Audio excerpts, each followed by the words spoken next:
Hey everyone, Jared Benz here, and I'm excited to introduce you to the new Pulsar for the 2015 to 2018 Jeep Jk Wrangler with a 3.6 liter motor. What's really unique about the Jeep Pulsar is that it plugs directly into the ECU.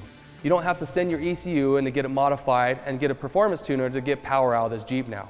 You can buy the Pulsar, plug it directly into your Jeep's ECU, plug the factory connectors back in, and just like that, you have power on the fly demand out of your new Jeep Jk with the Pulsar. So now you're all excited about this Pulsar and you want to see how it installs? We're going to show you how to install it on your stock ECU that you didn't have to send in to get it modified. So if you wanted to pull the Pulsar off, you're completely back to stock with an unmodified ECU. So we're going to take it over here to the Jeep. We're going to take the stock ECU out, add the Pulsar back into it, hook everything back up, and show you how it works.